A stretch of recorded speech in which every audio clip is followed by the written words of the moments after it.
So, let's get started with a quick recap of yesterday's highlights. There are links to these channels in the description below. These channels have been discovered.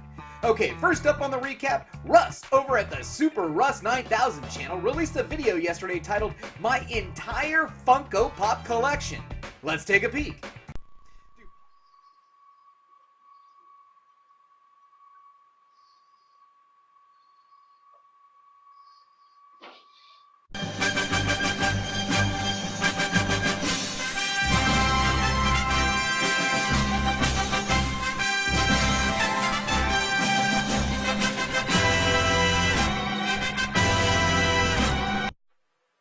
Alright, since I've already done my entire comic book collection, I figured why not do a Funko Pop collection.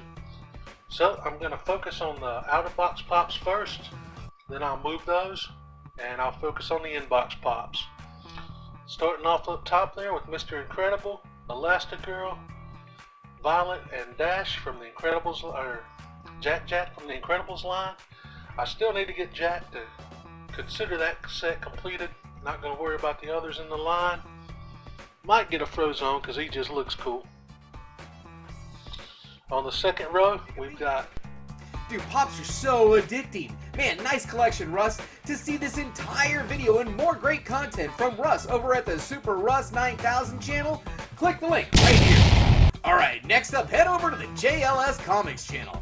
Jesse released a video yesterday titled History and Origin of He-Man and the Masters of the Universe. Let's check it out. Stars of Clerks, as well as being one of the stars of AMC's Comic Book Man, Kevin Smith, is doing an anime-styled Masters of the Universe series for Netflix. And this news came right on the heels of the DC and Warner announcement of a new He-Man miniseries which will launch in November of 2019, and then of course there's a movie coming out in 2021. The new series, written by Tim Seeley, will take a multiverse approach with multiple He-Mans battling the scourge of Anti-Eternia and save all of Eternia. Sounds pretty awesome, and so it's a perfect time to dive into the history and the origin of He-Man. Before we begin, I want to thank you for watching this channel, whether it's your first time here or you're returning. I do thank you. And don't forget to subscribe. We do upload content just like this every single week. Let's jump right into the video. Among the beloved Star Wars, G.I. Joe, Transformers, Voltron, Thundercats toys of the 1980s, there was also the Mattel line that, with the power of Grayskull, became a smash success. In fact, it quickly grew from a respectable $38 million in its first year to a billion-dollar franchise just a few years later, 1984.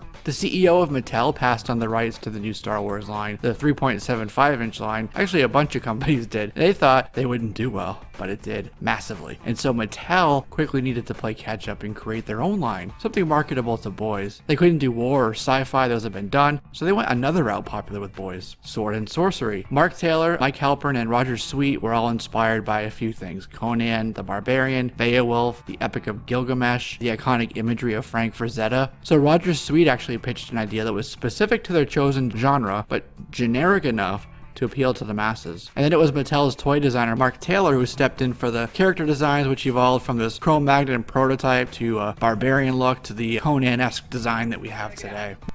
Oh man, the memories, Jesse. Thank you so much for that. To see this entire video and more great content from Jesse over at the JLS Comics channel, click the link right here. Alright, for the final line on the recap, we have a new channel that just absolutely blew me away yesterday. Over at the JW Statues channel, they released a fantastic video yesterday titled Review Iron Man Variant Statue, Gentle Giant. Let's take a look.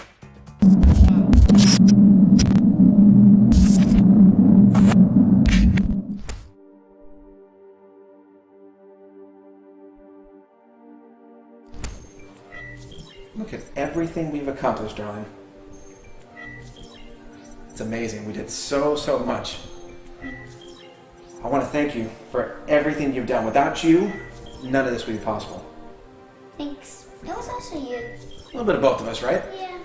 Well, Mr. Stark, he entrusted us with his vision, and I really think that we've delivered so far.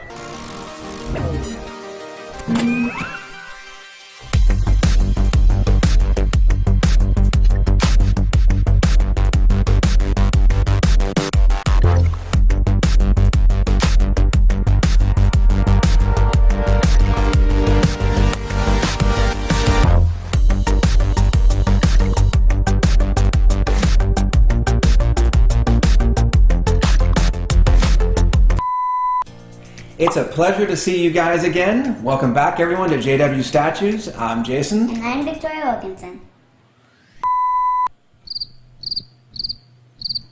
Do you see something different with this statue? I do for sure.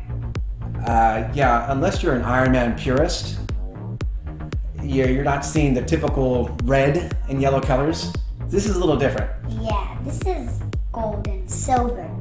Yeah, this is actually from Hajime Sorayama's Iron Man 18 variant cover. That's cool. Yeah, it's really cool, which is a part of the Iron Metropolitan story arc. And it's a very, very, really cool story. To start it off, Tony and his brother, they're trying to make a better tomorrow. Wow, the editing in this is absolutely amazing, and the family aspect of the whole thing is awesome, spot on. To see this entire video and more great content from the JW Statues channel, click the link right here. Alright, now let's get to today's lineup and find out what's on today with Discovery Bay. Nice work, everyone. Sharp broadcast. Really good. Everyone on the floor as well. Really a lot of hustle. I liked it.